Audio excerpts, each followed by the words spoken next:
Bonsoir à toutes et à tous, bienvenue dans Guinée Actualité. La Guinée va bientôt se doter d'un code de prévoyance sociale en faveur des fonctionnaires. Le document définit les conditions d'accès aux prestations de sécurité sociale de la Caisse nationale de prévoyance sociale à l'initiative du ministère du Travail et de la fonction publique à travers la Direction nationale des lois sociales. Le projet est soumis à l'analyse de 15 experts nationaux en charge des questions de sécurité sociale et des personnes ressources. Mamadi Terran Kamisoko. Les résultats attendus à l'issue de ces travaux auront un impact social significatif dans la vie des fonctionnaires. Réunis en comité ad hoc, ils sont 15 experts nationaux en charge des questions de sécurité sociale et d'autres personnes ressources à jeter un dernier regard sur le projet de code de prévoyance sociale de la République de Guinée. C'est le couronnement d'un processus conduit par la Direction nationale du travail et des lois sociales. Sur l'instruction de M. le ministre du Travail et de la fonction publique, nous avons élaboré un projet de code de prévoyance sociale applicable aux agents de l'État. Donc ce projet a fait l'objet de beaucoup d'interventions avec toutes les parties prenantes, dont les départements sectoriels, les partenaires sociaux, à savoir le patronat et les syndicats. Donc à l'issue de ces différents travaux, M. le ministre a bien voulu qu'on mette en place un comité ad hoc pour examiner ce projet afin de valider techniquement. Donc nous sommes là aujourd'hui pour cette validation technique. Ces assises constituent la dernière étape avant la transmission du document à l'organe législatif. Son adoption permettra au pays de disposer d'un document qui définit les conditions d'accès aux prestations de sécurité sociale de la Caisse nationale de prévoyance sociale. Ce texte donc va désigner toutes les personnes qui vont appartenir au champ d'application personnel de la Caisse nationale de prévoyance sociale. Il va définir toutes les prestations que la Caisse nationale de prévoyance va servir, ainsi que les conditions d'accès aux droits à prestations sociales. C'est-à-dire comment les fonctionnaires vont accéder aux prestations de pension de retraite, comment ils vont accéder aux prestations de famille, comment ils vont accéder aux prestations de risque familial. Déjà sur le terrain, les travailleurs et leurs ayants droit bénéficient d'une prise en charge médicale à hauteur de 80%. Raison pour laquelle au ministère du Travail et de la fonction publique, on attache du prix à l'avis de ces experts sur le document qui vise à doter le pays d'un système de protection sociale moderne, solidaire et inclusif. Un front commun en Guinée dans la lutte contre le tabac, une convention de partenariat vient d'être signée entre l'Institut itinérant de formation et de prévention intégré contre la drogue et les conduites additives et l'ONG Génération sans tabac. Ensemble, ils entendent intensifier la lutte contre la consommation du tabac dans le pays, un enjeu majeur de santé publique. Diara Diallo, Adama Elza Traoré. L'Institut itinérant de formation et de prévention intégrée contre la drogue et autres conduites addictives s'allie à l'ONG Génération sans tabac pour renforcer la lutte contre le tabac et ses conséquences néfastes.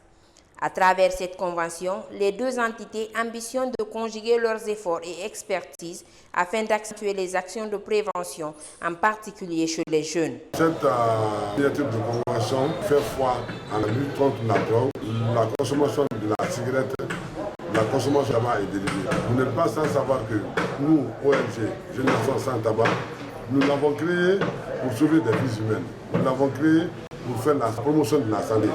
Le tabac est un problème de santé publique majeur. Le tabac est parrain de plusieurs cancers.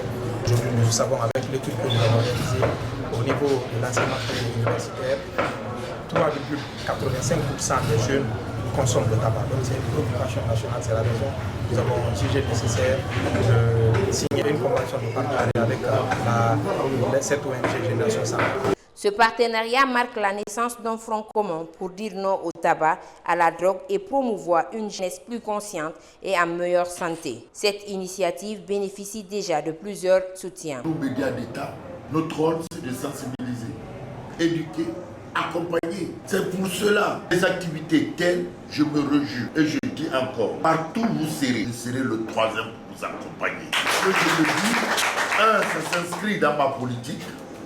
2, ça s'inscrit dans la volonté du chef de l'État. 3, ça s'inscrit dans la volonté de mon ministre. mon département, le ministère de l'Information et de la Communication. Pour faire reculer ce fléau, des actions concrètes seront mises en œuvre. Formation, sensibilisation de proximité et renforcement de capacité des acteurs engagés sur le terrain. Une initiative saluée dans un contexte où la consommation de substances addictives chez les jeunes reste préoccupante.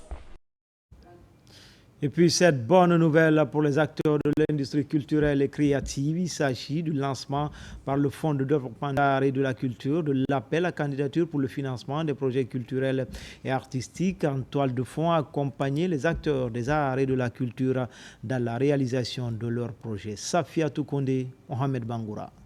C'est la salle de spectacle Momo Wandé de l'espace culturel franco-guinéen qui a servi de cadre au lancement officiel de l'appel à candidature des projets culturels et artistiques. Une rencontre initiée par la direction de FODAC à l'intention des acteurs des arts, de la culture, en vue d'expliquer les critères d'éligibilité pour le financement des projets culturels bien structurés. Il est recommandé qu'avant chaque appel à candidature, que nous échangeons avec les acteurs culturels pour leur dire quels sont ceux qui sont éligibles et quels sont les critères à respecter pour pouvoir bénéficier du financement du Fonds de développement des arts et de la culture. Voilà la raison fondamentale qui nous a amené à inviter ces acteurs culturels pour pouvoir échanger sur le prochain appel à candidature que nous allons lancer très bientôt. C'était vraiment pertinent, toutes les grandes lignes qui ont été débattues par Malik Kébé. Je sors de cette rencontre très confiant, mais avec beaucoup d'interrogations et beaucoup de suggestions, notamment. L'une des grandes innovations de cette année est la prise en compte du secteur du cinéma, un secteur qui génère de milliers d'emplois, mais moins accompagnés. La nouvelle est appréciée par les acteurs du 7e art. Je suis contente que pour une fois, enfin, le cinéma soit partie intégrante de ce budget-là, parce que c'est la première fois. Il existe des fonds. Un fonds pour le cinéma qui n'a pas de fonds et le FODAC même ne prenait pas en compte les 3 premières années de son fonctionnement, le cinéma, mais pour la première fois, j'entends que le cinéma va être accompagné de la production à la diffusion en passant par les festivals et pourquoi pas les formations. Ça, c'est vraiment un grand pas, c'est une avancée significative. Cet espace d'échange a permis aux participants de mieux cerner les objectifs et attentes de la Direction générale du Fonds de développement des arts et de la culture, ce conformément aux orientations du ministère de la Culture, du Tourisme et de l'Artisanat. L'appel à candidature se fera en ligne et sera ouvert du 15 mai au 15 juin 2025. Réunis au sein de l'ONG Bokeh Group, ses membres composés essentiellement de femmes viennent de lancer une campagne d'assainissement de la ville. Première étape, la place des Martyrs. Il s'agit de donner une bonne image à la capitale de la zone économique spéciale de la Guinée et surtout éviter les maladies hydriques en cette période de grande pluie. Younoussa Tawel Kamara. Ces femmes issues de l'ONG Bokeh Group de la commune urbaine de Bokeh se mobilisent pour donner un coup de balai à la ville. Première étape, la place des Martyrs. Ici, tous les coins et recoins sont assainis par ces femmes. L'idée vise à donner une bonne image à cet espace public situé au centre-ville. Nous saluons en tout cas notre président de la République qui a toujours donné l'exemple. Donc c'est cet exemple que nous suivons. Toutes les femmes que vous voyez ici, et encore nous avons ciblé certains quartiers qui doivent être assainis. Parce que ce n'est pas ce seul jour-là. Nous nous sommes mobilisés pour rendre propre notre ville. C'est notre manière de contribuer au développement de Bokeh. Pour galvaniser davantage ces femmes dans ce processus d'assainissement de la place des Martyrs de Bokeh, les autorités locales et certaines associations de jeunes ont jugé nécessaire d'apporter un coup de main aux organisatrices. C'est sanitaire, ce n'est pas la première fois. On ne fait que les remercier parce que là ils sont sortis massivement sous la pluie pour travailler. On les apprécie. Nous sommes là pour assainir notre commune urbaine. Les citoyens sont venus des quartiers Gorée et Tomboya pour nous accompagner. Nous sommes tous mobilisés pour balayer et curer les caniveaux. Cette campagne d'assainissement, initiée par ce groupement de femmes de Bokeh, pourrait lutter efficacement contre les maladies hydriques pendant la saison des pluies qui s'annonce déjà dans le pays. Religion avec l'inauguration de la grande mosquée de Timbi Madina. Cette grande sous-préfecture située dans la préfecture de Pita, en plus d'être la terre natale de la belle de Guinée ou la pomme de terre, est également une cité sainte, d'où la rénovation de la plus grande maison de Dieu de cette localité. La cérémonie inaugurale a connu une forte mobilisation des autorités administratives et religieuses. Images et commentaires. La cité agro-pastorale et religieuse de Timbi Madina, au rythme solennel des Tabala, traditionnellement réservé aux grands événements. Cette marée humaine s'est rassemblée pour assister à la 3e réouverture de la grande mosquée centrale. Cette maison des dieux moderne et imposante se distingue par ses 4 minarets élancés et un dôme central majestueux. Une mosquée, plus qu'un édifice islamique, est un lieu de socialisation, de solidarité et d'éducation spirituelle. Sur les 44 mosquées de vendredi que compte la commune urbaine de Timbi Madina, celle-ci est la principale. Elle est bâtie sur 1265 mètres carrés et peut accueillir jusqu'à 1500 fidèles. Nous leur demandons de tout faire pour rénover les foyers islamiques. Parce que quand il n'y a pas de cadre islamique, il n'y a pas de mosquée en entretien. La rencontre a connu également la présence de nombreux leaders religieux venus de partout. Portés par une ferveur commune, ces dignitaires religieux n'ont pas caché leur joie de voir ce lieu de culte renaître. Tout musulman est fier d'être ici aujourd'hui. Nous sommes là pour la réouverture de cet édifice de Dieu. Nous saluons l'union de Timbi Madina qui a permis cette rénovation.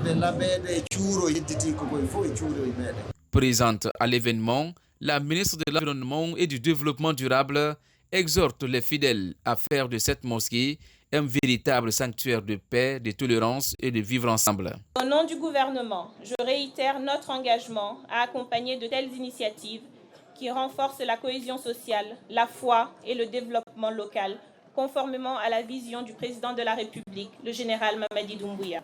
Que cette mosquée soit aussi un lieu où l'on enseigne et pratique le respect de notre environnement. Que cette mosquée soit une source de bénédiction pour Timbi Madina, pour la préfecture de Pita et pour toute la Guinée. Créée en 1700, la grande mosquée de Timbi Madina peut désormais accueillir jusqu'à 1500 fidèles. Les travaux de réhabilitation entièrement financés par les filles et fils de la localité ont coûté plus d'1,5 milliard de francs guinéens. Enfin, les plages, lieux de loisirs et de détente occupent une place de choix dans le tourisme. C'est pour cela qu'une journée mondiale leur a été dédiée pour attirer l'attention des décideurs et grand public sur la nécessité de les entretenir et les protéger pour qu'ils continuent à satisfaire les besoins de leurs utilisateurs. Nabi Kamara. Selon les spécialistes, la Guinée est un scandale touristique générateur d'emplois et de richesses pour ses millions d'âmes. Pour l'inspection régionale du tourisme de la ville de Conakry, il suffit de former les acteurs en technique de montage de projets, de gestion et de promotion des PME pour créer une véritable industrie touristique dans notre pays. C'est en cela que ces 2 derniers jours, elle a regroupé un certain nombre de jeunes promoteurs de plages et d'artisans pour les initier à cette fin. Pour matérialiser et réussir la valorisation et la transformation de ces secteurs, il faut investir dans le capital humain, c'est-à-dire il faut former les acteurs pour leur professionnalisation et compétences. Toute cette potentialité que Dieu a donnée à la Guinée, nous n'arrivons pas à valoriser, à transformer vers une véritable industrie culturelle et artisanale. C'est pourquoi l'inspection régionale de la ville de Conakry, consciente de ces faits, a porté ce présent projet. Il va renforcer les capacités des jeunes gérants des plages. Ces jeunes participants sont unanimes à reconnaître l'opportunité d'une telle rencontre.